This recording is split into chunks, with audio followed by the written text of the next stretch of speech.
like it here. We have liked it here, throughout the years. Staying here is a goal. That's definitely a goal. We're a family business. My great uncle started in 1941. I'm third generation, and my children all work here.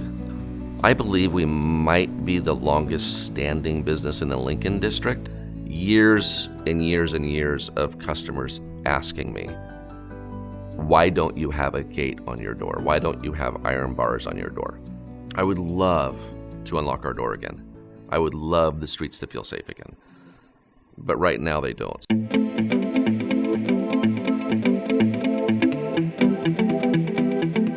All the top people from the West Coast, almost to the Mississippi, will come here to qualify to go to nationals to be on the Olympic teams. It's just tough if people don't feel safe coming here. The gauntlet of the encampment with, campers and just the people that are, around them and the activities they're doing, it just makes the families feel unsafe. We call 911. The police are very helpful and sympathetic.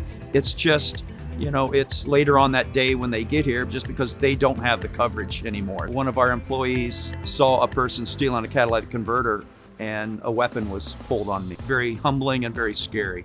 When one of our youth teams was warming up outside, unfortunately there was a drive-by shooting at the apartments up the street. But they did hear the gunfire and it definitely affects people. If the crime doesn't get under control, people are going to continue to feel less safe coming here. We're going to lose members. We're not going to be able to pay our lease. Eventually we would probably have to close the business down. I was born in Congo, DRC, but I grown up in Kenya in orphanage. So I came here and with the United Nations. After foster care, I was homeless a little bit, like 2 months. My business is custom clothing. When I came here, I started to dream again. This is my chance. If I can contribute anything in the hilltop, it will be amazing to me. So I came here. Since then, it has been a disaster because of the crime. They stole my machine. It cost me $1,000 every time when they do that. Due to crime in Hilltop, we are not be able to insure you. That's what they told me. Here, people, they will hang out with the guns and they have knives. It's crazy. And when you try to talk to them, they will open a shot showing you what they have. So you get scared that we don't have enough police here.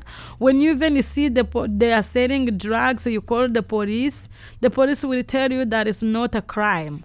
So you don't know what is a crime then. My heart aches to see that every day. When you call 911, they say that's not emergency. What is emergency? So what can I call emergency? This is emergency to me. Every day I'm losing a customer. I don't know what to do. I have to pay rent. I have to survive. I don't know what to do. I'm confused right now. Yeah. No, it's definitely worse. Crime has definitely gotten worse. 20 years ago, Tacoma was a great place to open a business, but if I were to open my business today, there's no way I'd do it in Tacoma. Just no way. Yes, I'm part of Me Central, and it was Central Latino. I'm the chairman of the board, and we do a lot for the Latino community as far as helping them with legal documents, computer classes, business classes. We do a lot with domestic violence. We had to lock the doors. A lot of women were part of the staff and cut the hours back when it was dark, walk to the cars in pairs. There was a homeless encampment on both sides of the building and over in the park, People's Park. I didn't feel safe walking into the building and waiting, for them to open the door for me. We have about 40 veterinarians and about 275 support staff. When we first opened our business, our biggest concern is that we had trucks and semis parked up and down the road. And it's like, man, we can't get parking for people. I would love to have that problem back. And it wasn't like this. 3 years ago, we did not have this problem at all. It's the encampments that we struggle with, right? It's the same RVs, it's the same trucks, it's the same faces that basically cycle through on a 3-week cycle, knowing that they understand the laws, they understand what the community, has created loopholes without really any repercussions.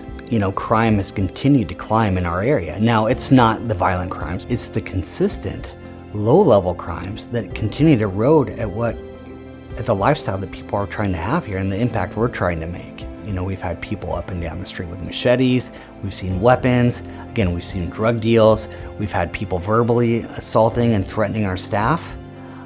This is an ongoing thing. It happens every day. But where's the help? It's great that people aren't getting killed, and I'd hate to think that that's what has to happen in order to get some attention. Violent crime may be going down, but the problem is the petty theft or the misdemeanors or the assaults, we can't report it. Nothing happens. We call in, and again, this has happened over the last couple of years, where we call and it's like, sorry, we'll get somebody there in a half hour. It's like, dude, it's already over. It doesn't do any good.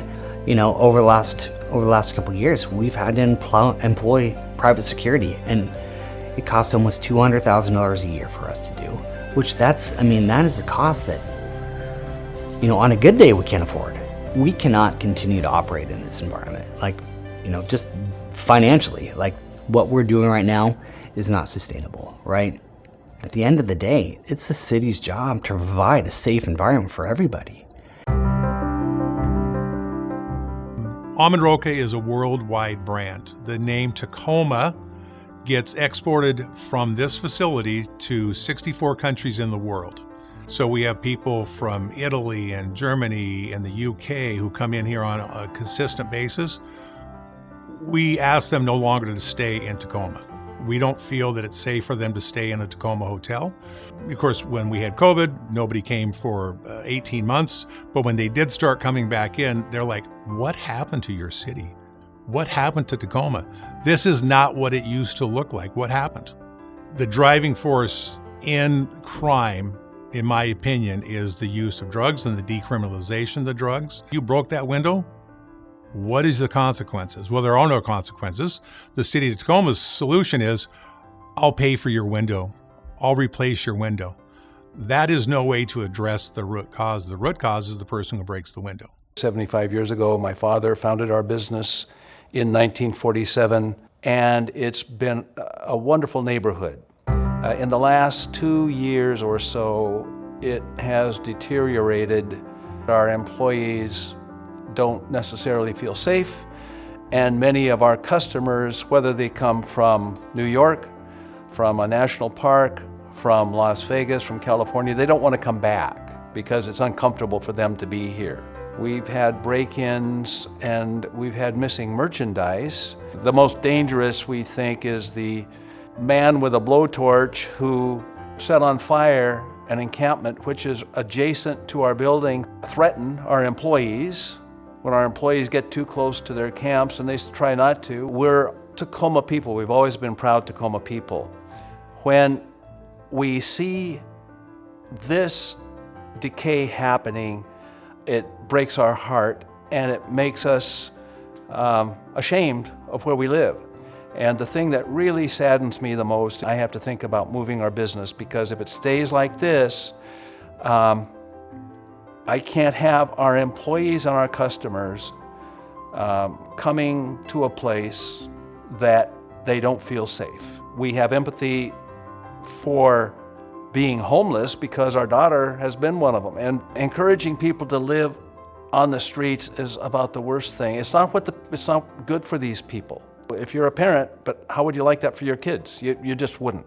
Decriminalizing drug use has not helped any of the drug users, like my daughter. That's not what we want for her, and that's not what I want for my city. I don't think that's what any of us want for our city. But it is what it is because drugs have been decriminalized. I hear that people don't want to come here because they're not safe or they don't feel safe is quite frankly demoralizing because that's not something I can control. Crime that's visible to us has certainly increased. In this last year, on the sidewalk, in the streets, absolutely has increased. Theft, harassment of our customers or employees, vandalism. The police response, unfortunately, is basically non-existent. And we estimate over the last year, we've lost about $500,000 in sales because of those things impacting people's safety and not wanting to be in this area. In 1998, we built this facility here off of Portland Avenue. We are recycled bakery byproducts, so we work with all the different bakeries in the area, purchase their byproducts, and then we recycle it into a viable animal feed. I don't know how you could say that crime has gone in any other direction but straight up. I see it here physically myself with the encampments outside of our business, with the amount of holes that are cut in our fence. We feel it. I mean, this is our perimeter. And you feel the pressure. You feel people cutting through, vandalizing, things like that. And then they're encamped right outside us. We had people working on that end of the plant one evening and called me up and said, hey, we've got to leave. We just had gunshots about 10 feet away from us coming from this camp.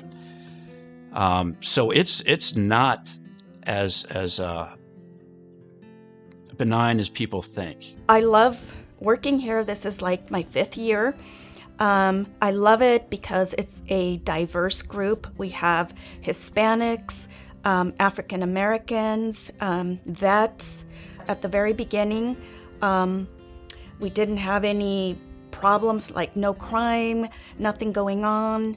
It was very safe. That has totally changed.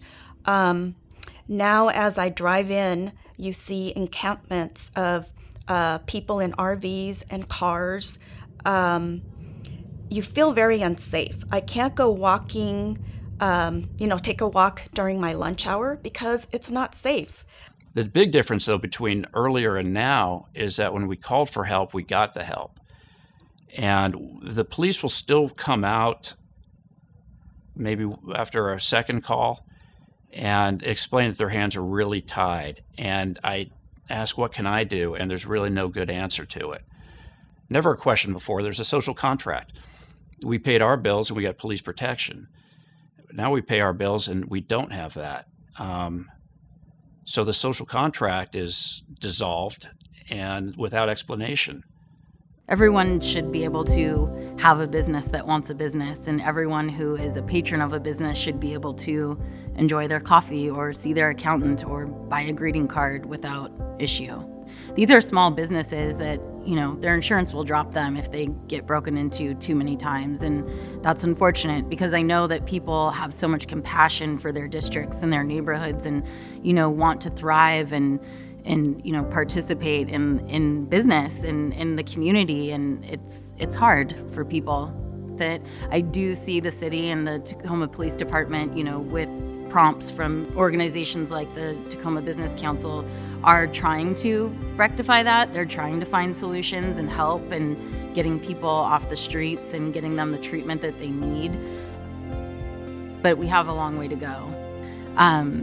But I do have hope for Tacoma. I absolutely do. It's just we need to be together. We need to form alliances. And we need to work with each other from the city to Tacoma Police Department to Tacoma Business Council to support each other,